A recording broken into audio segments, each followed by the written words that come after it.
Chelsea fans Kerala channel everyone.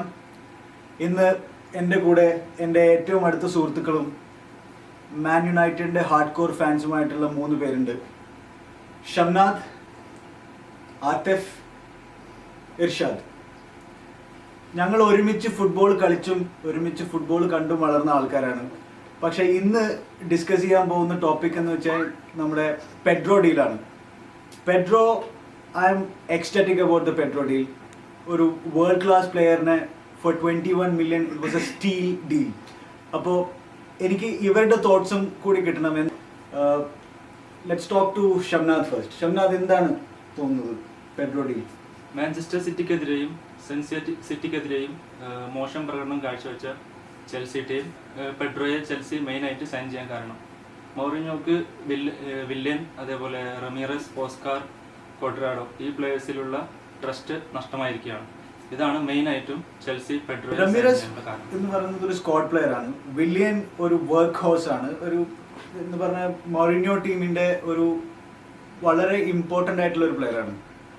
അപ്പോൾ ഒരു champions league winning squad അല്ലെങ്കിൽ ഒരു ടൈറ്റിൽ വിന്നിംഗ് സ്ക്വാഡിന് ഡെപ്ത് വളരെ അധികം അത്യാവശ്യമുള്ളതാണ്. കോഡ്രാഡോ ഒരു മിസ്ഫിറ്റ് ആണെന്നുള്ളത് എനിക്ക് പറഞ്ഞേ പറ്റുള്ളൂ. ഇനഫ് ഗെയിം ടൈം കിട്ടിയിട്ടില്ല, എന്നാലും ആള് ഒരു മിസ്ഫിറ്റ് തന്നെയാണ് ടീമിൽ. പക്ഷെ പെഡ്രോ വന്നു കഴിഞ്ഞിട്ടുണ്ടെങ്കിൽ വി ഹാവ് ഡിഫറെൻറ്റ് ഓപ്ഷൻസ് ആണ്. പിന്നെ ഒരുപാട് ഈവൻ നമുക്ക് ഫോർമേഷൻ മാറ്റി 4-3-3 കളിക്കാം. നമ്മൾ 2004-2005 ചെൽസി കളിച്ചിരുന്ന പോലെ റോബനെയും ഡഫനെയും വെച്ച് കളിച്ചിരുന്ന പോലെ ഹസാർഡിനെയും പെഡ്രോനെയും വെച്ച് കളിക്കാം. ഓസ്കാറിനെയും സെസ്കിനെയും മാറ്റിച്ചിനെയും മിഡ്ഫീൽഡ് 3 വെച്ച് കളിക്കാം. അപ്പോൾ അല്ലെങ്കിൽ 4-2-3-1 തന്നെ ഈ സെയിം ഫോർമേഷൻ ഇപ്പോൾ കളിക്കുന്നത് തന്നെ കളിക്കാം. വിത്ത് റൊട്ടേറ്റിംഗ് 60 odd ഗെയിംസ് ഉണ്ട് ഒരു സീസണിൽ. അപ്പോൾ റൊട്ടേറ്റ് ചെയ്തിട്ട് കളിക്കാം എന്നാണ് എനിക്ക് തോന്നുന്നത്. പക്ഷേ Cuadrado is definitely off for me. Irshad, എന്താണ് നിങ്ങൾക്ക് തോന്നുന്നത്? As a Man United fan, Pedro deal ഞാൻ ഇൻട്രസ്റ്റ് ഇല്ലായിരുന്നു. മാൻ യുണൈറ്റഡ് ഇപ്പോൾ അത്യാവശ്യം ഒരു best striker, well proved striker, especially in Premier League. Because നമുക്ക് തീർച്ചയായും BPL തിരിച്ചു പിടിക്കണം. പിന്നെ എന്തായാലും ഡിഫൻസ് കഴിഞ്ഞ ലാസ്റ്റ് ടൈമിൽ ഒരുപാട് തവണ ടെസ്റ്റ് ചെയ്യപ്പെട്ട ഒന്നാണ് മാഞ്ചസ്റ്റർ ഡിഫൻസ്. DKR പോലത്തെ ഒരു കീപ്പറായിരുന്നു എപ്പോഴും യുണൈറ്റഡിന് കൂടെ നിന്നത്. അതും ഒരു പ്രശ്നത്തിൽ നിൽക്കുന്ന സമയത്ത് തീർച്ചയായും ഒരു defender, world class well proved defender Manchester യുണൈറ്റഡിന് തീർച്ചയായിട്ടും വേണം. പെഡ്രോ ഡീലിൽ I am not interested. First മുതലേ ഇൻട്രസ്റ്റ് ഇല്ലായിരുന്നു. വേണ്ടത് അവിടെ കളിക്കാൻ യാനുസ, ഡെബെ, യങ് എല്ലാവരും ഉണ്ട്. ആ സ്ഥാനത്ത് വേണ്ടത് റൂണിക്ക് ഒരു പരിക്ക് പറ്റിയല്ലോ, അല്ലെങ്കിൽ റൂണിക്ക് എന്തെങ്കിലും പറ്റിക്കഴിഞ്ഞാൽ ഒരു സ്ട്രൈക്കർ. അത്രയാണ് പെഡ്രോ ഡീൽ എന്നുള്ളത് ആഗ്രഹിച്ചുള്ളൂ. ഓക്കെ, ഇൻട്രസ്റ്റഡ് അല്ല എന്ന് പറയുന്നതിൽ നിങ്ങളുടെ അതെ, എനിക്ക് ഒരു വിങ്ങറിനെ എനിക്ക് താല്പര്യമില്ല. മാഞ്ചസ്റ്ററിൽ ഒരു വിങ്ങർ അത്യാവശ്യമില്ല. മാഞ്ചസ്റ്ററിൽ ഇപ്പോൾ വേണ്ടത് ഡിഫൻസിലും അറ്റാക്കിങ്ങിലും. കാരണം മാഞ്ചസ്റ്റർ യുണൈറ്റഡ് ഒരു 1.5 മാസമായിട്ട് ഈ പ്ലെയറിനെ ട്രാക്ക് ചെയ്തുകൊണ്ടിരിക്കുകയായിരുന്നു.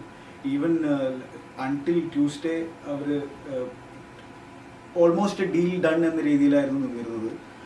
പക്ഷേ ഇപ്പോൾ പുറത്തു വരുന്ന റിപ്പോർട്ട് എന്ന് വെച്ച് കഴിഞ്ഞാൽ they are reluctant to pay the release clause. പക്ഷേ അത് എത്രത്തോളം സത്യമാണെന്നുള്ളത് എനിക്ക് വിശ്വസിക്കാൻ പറ്റുന്നില്ല. കാരണം 21.3 million for a player like Pedro is a steal deal. കാരണം ഒരു വേൾഡ് ക്ലാസ് പ്ലെയറാണ്.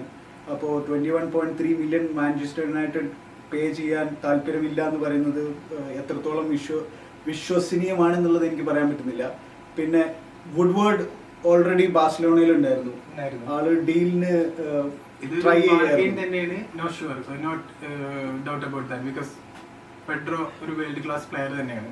ഓക്കെ, പക്ഷേ യുണൈറ്റഡിന്റെ അത്യാവശ്യം ഒരു വിങ്ങർ അല്ല, തീർച്ചയായും ഒരു striker and best defender. Point അത് വെൽ സെറ്റ്. ഓക്കെ, എന്താണ് ആതിഫ് നിങ്ങൾക്ക് തോന്നുന്നത്? എനിക്ക് തോന്നുന്നത് ഞാനിപ്പോൾ ഇർഷാദ് പറയുന്നതിനോട് കുറേ കൂടെ യോജിക്കാൻ ശ്രമിക്കുകയാണ്. കാരണം നമുക്കിപ്പോൾ വേണ്ടതല്ലേ, യുണൈറ്റഡിന് ഇപ്പോൾ വേണ്ടത് പെഡ്രോ എന്ന് പോലത്തെ ഒരു പ്ലെയർ അല്ല. തീർച്ചയായിട്ടും നല്ല സ്ട്രൈക്കറാണ്, കാരണം ഗോളുകൾ വരണം. കാരണം ഇപ്പോൾ നോക്കിക്കഴിഞ്ഞാൽ സ്കോറേഴ്സ് നമ്മുടെ സ്ട്രൈക്കേഴ്സ് ആയിട്ട് ആരും സ്കോർ ചെയ്യുന്നില്ല. അപ്പോൾ തീർച്ചയായിട്ടും ഒരു വേൾഡ് ക്ലാസ് സ്ട്രൈക്കറെ സൈൻ ചെയ്തേ പറ്റൂ. അത് വുഡ്വേർഡ് ആയാലും ശരി, വാൻഹാൽ ആയാലും ശരി, അതിലോട്ട് കോൺസെൻട്രേറ്റ് ചെയ്യണം. പെഡ്രോ എന്നെ സംബന്ധിച്ചിടത്തോളം എനിക്ക് തോന്നുന്നില്ല ഒരു യുണൈറ്റഡ് കൈൻഡ് ഓഫ് പ്ലെയർ ആണ്. കാരണം നമുക്കിപ്പോൾ ഒരുപാട് വിങ്ങേഴ്സ് ഉണ്ട്, ലുക്ക് ഷോ ഉണ്ട്. ഒരു പെഡ്രോ എന്നെ പോലുള്ള ഒരു പ്ലെയർ, ഒരു വേൾഡ് ക്ലാസ് പ്ലെയർ അവൈലബിൾ ആകുമ്പോൾ ഒരു ടോപ്പ് ക്ലബ് എന്ന രീതിയിൽ നമ്മൾ വേൾഡ് ക്ലാസ് പ്ലേയേഴ്സിനെ കൂടുതലും അക്യുമുലേറ്റ് ചെയ്യല്ലേ ചെയ്യുക. കാരണം ഒരു സൂപ്പർ ഡീൽ വരുമ്പോൾ അക്യുമുലേറ്റ് ചെയ്യാണ് സാധാരണ പക്ഷേ ചെയ്യുക ടോപ്പ് ക്ലബ് എന്ന രീതിയിൽ അല്ലേ, അങ്ങനല്ലേ സാധാരണ സംഭവിക്കാറുള്ളത്. സാധാരണ അങ്ങനെയാണ് സംഭവിക്കാറ്. അതേപോലെ വന്ന പ്ലേയേഴ്സ് ആണ് ഏഞ്ചൽ ഡി മരിയ. പക്ഷെ ആള് സെറ്റിൽ ചെയ്യാൻ റിസ്ക് ഫാക്ടർ പെട്രോൾ ഉണ്ടോ? ഒരു 21 മില്യൺ ഒരു പ്ലെയറിൽ അത്രയും തീർച്ചയായിട്ടും. കാരണം ഒരു ഔട്ട് ഓഫ് പൊസിഷനിൽ ഫിറ്റ് ചെയ്യാൻ പറ്റാത്ത ഒരു പൊസിഷനിൽ ആളെ കളിപ്പിക്കുന്നതിൽ നല്ലതല്ലേ ഒരു പ്ലെയർ ഇല്ല. ഓക്കെ, അപ്പോ പക്ഷെ ഫ്രം ദ ന്യൂസ് ഞാൻ വിചാരിച്ചിരുന്നത് United were after him definitely അവർക്ക്. പക്ഷേ ഫ്രം ദ ന്യൂസ് എനിക്ക് തോന്നുന്നത് Pedro decided to join Chelsea rather than news അങ്ങനെയാണ് വരുന്നത്. അങ്ങനെയാണെന്നാണ് പറയാൻ പറ്റില്ല നമുക്ക്. അത് ഹെവി ലിങ്ക്ഡ് ഡീൽ തന്നെയായിരുന്നു പെട്രോ എന്ന് പറഞ്ഞു കഴിഞ്ഞാൽ. ഒരുപാട് ലാസ്റ്റ് മിനിറ്റ് വരെ ചെൽസി പിക്ചറിൽ തന്നെ ഉണ്ടായിരുന്നില്ല. അപ്പോൾ വിത്തിൻ ഒരു 2 മണിക്കൂറാണ് ഡീല് ക്ലോസ് ചെയ്യാൻ വേണ്ടിട്ട് മൗറിനിയോയും ചെൽസി ബോർഡും എടുത്തത്.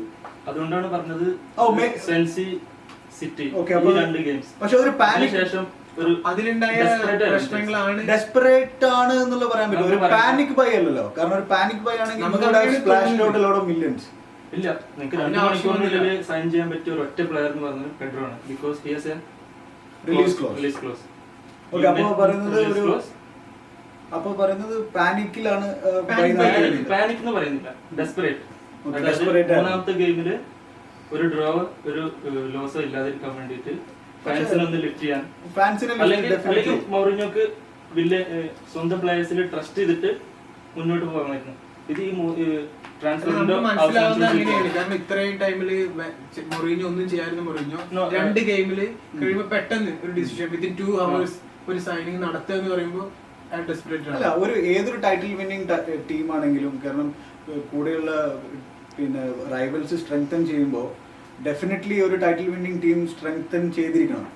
പക്ഷെ മൗറിനോ ചെയ്തില്ല.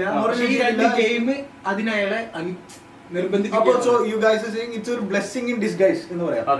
ബ്ലെസ്സിംഗ് ഇൻ ഡിസ്ഗൈസ് ആണ് സിറ്റി ഡിഫീറ്റ് നമുക്ക് തരുന്നത്. കാരണം ഇതൊരു ലിഫ്റ്റ് ആണ്, ടോട്ടൽ ക്ലബിനൊരു ലിഫ്റ്റ് ആണ്, പ്ലേയേഴ്സിനൊരു ലിഫ്റ്റ് ആണ്, പിന്നെ ഫാൻസിന് ലിഫ്റ്റ് ആണ്.